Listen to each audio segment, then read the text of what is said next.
Good morning, YouTube. Today is day 10 of framing, and we're just getting ready to wrap things up. I've had the last couple of days, actually the last 10 days, I've had my father-in-law's help to get me to this point, and he has since went to Florida to enjoy some warmer weather. As you can see with what I'm wearing, it's a little bit cold and chilly here, a little damp, but we're gonna press forward and try to get this framing finished up before the weekend. Just a few odds and ends things to pick up, and we should be ready for sheathing hopefully next week. However, I do have some sad news to report. We did have an accident last week, and it does affect the viewers, so I do apologize, but let me show you what happened.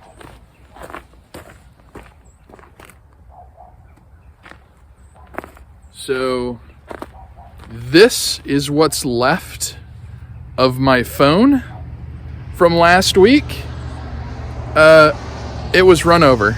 So cost me $400 to get a replacement, so I'm back up and running now. However, this happened before I could get home and get the video from setting the trusses off of it. So unfortunately, that video is gone forever.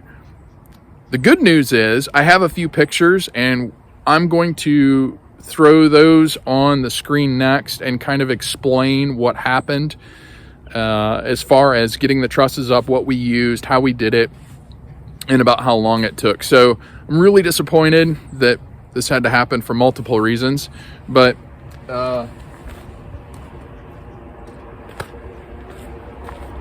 we were able to get the roof pretty close to being done. I have 2 more rows of purlins at the peak to do.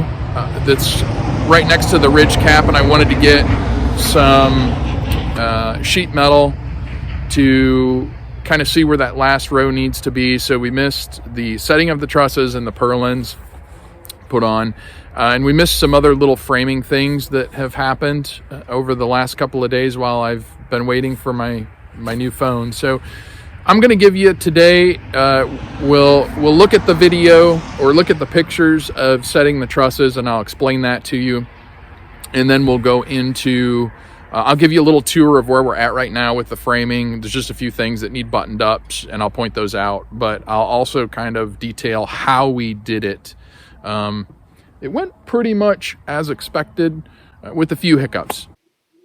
Okay, so here is our first picture on truss day, and this was the first truss and by far the hardest truss to set.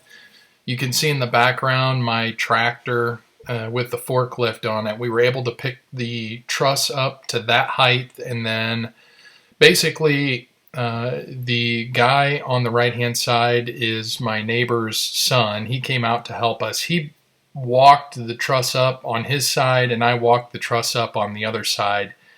And my father-in-law, screen center there, has a rope on the peak, and he just kind of held it from tipping out. And we actually set it on that 2x10 header. So once we got it up there, not a big deal. We walked out, nailed it to the post, and it was secured. And like I said, that was the hardest one to get up.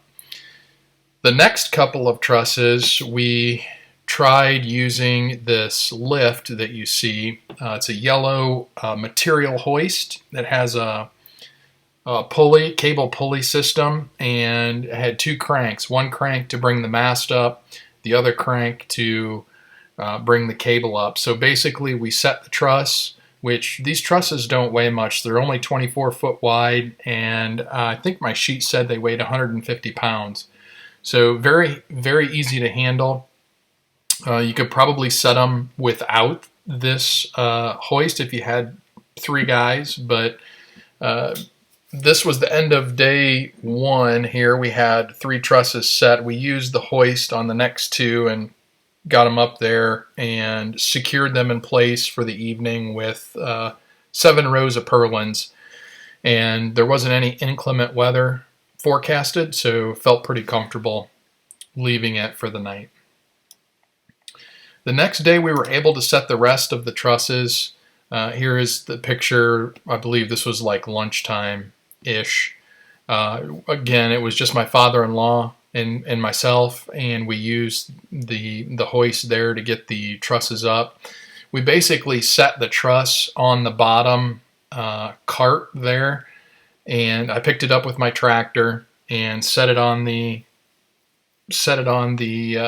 two legs, and we hooked the chain to it with the cable, and then we would kind of push it into place, hoist it up diagonally. We would get one end up and into the slot, and then we would crank it up, get the other end into the slot, and then we would nail it. And there you can see I have 2x4 laying flat there on the right hand side just to kind of brace it until we get the next truss in on the post. And here is day 2 complete. We have all the trusses up. You can see again on that right hand side, I haven't run the purlins all the way out. Left hand side, I ran 3 rows up, and the right hand side just have the a 2x4 flat, just to kind of brace it for wind. But didn't have any forecasted winds this on the next day either, overnight, night number 2, I guess, or the next day. So I felt pretty comfortable leaving it in that position, and it was pretty solid. So that was all of our trusses set, and then we got the equipment returned. So I rented it on a Saturday, the hoist. We set 3 trusses Saturday, set the rest of them Sunday, and returned it Monday morning. So it was only 1 day rental, $120. Not bad. Okay, so to start out, what we have done, and I think I explained this in a previous video, when we set our brackets, the concrete was not perfect. So some of these brackets, I guess, let me back up for a minute.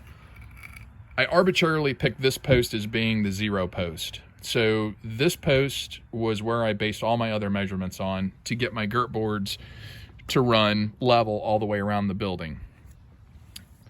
That bracket is zeroed. This bracket the concrete was 1/8 of an inch too low, and that was the lowest spot. The highest spot was this bracket here, and it was a 1/2 inch. So that kept my girt boards running level all the way around the building. We did 24 inches on center, and when we got to the top, this is a 2x10. I guess you would call it like a carry through. It's carrying this. Every other truss is off a post. So my trusses are 4.5 feet on center with 9 foot on center posts. So we ran some 2x10s around the top, and we cut some ears to block those up to hold them in place. So I wanted this to be, my roof to be completely level all the way around. So what we did is I set my laser up in the middle of the garage, and I shot a 5-foot high line all the way around, and we marked it on each post with a nail. We used this nail to measure up an additional 5 feet to the bottom of my truss, and that allowed us to get the ceiling perfectly level. So I have a 10-foot ceiling, give or take, depending on what the concrete underneath is doing. But I wanted my building to be perfectly level on the roof. So that is how we, I guess, leveled it and compensated for the imperfect concrete. And the roof is not, lumber's not perfect, so it's not perfect, but it's closer than what the concrete is. Then after we did that, we just basically started coming through, and we had our headers up, and we started setting the trusses down in these notches, and started out with the back one and just worked our way forward. And it took us 2 days to set these. The purlins on the top are 2x4s on edge. I like it on edge just because of the added strength as opposed to laying them flat. And we ran an overhang of 12 inches. It's actually 10.5 inches because my fascia board will be another 1.5 inches on the outside.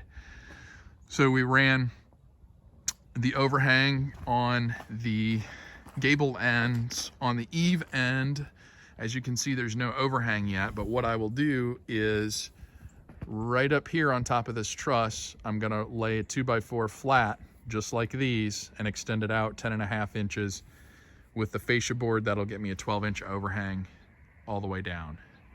And that's why we also left the ears on these stick up just a little bit, so we can put that truss extender out here to get my overhang. That'll be nailed and screwed down to each truss.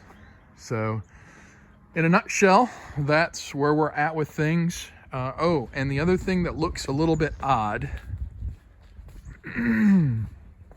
since my posts on the sidewall are 9 foot on center, I didn't want to splice my girt boards on every post. And you can see the height difference right here. This is a 2x6, this is a 2x8. I could not find an 18-foot 2x6 to span this in between two posts. That would eliminate a splice here and give me what I felt a little extra strength. And we, as you can see, we alternated the splices. So that's why I have 2x8s and 2x6s. The back wall, since my building is 24 wide, these are 8 foot on center, and I was able to find 16-foot 2x6s. So again, we just alternated the splices and carried those to the corner posts. So something to think about if you're going to try to attempt to build one of these yourself is the wall height. I originally thought we were going to use go 12 foot high on the ceilings, both for the garage and the house. I'm glad I didn't, because going an extra 2 feet up would have made getting materials up there a little more difficult, and the 10 foot was a little easier. Scaffolding came in handy, the tractor came in handy. It was all within reach of that stuff. So something to think about when you're building your house.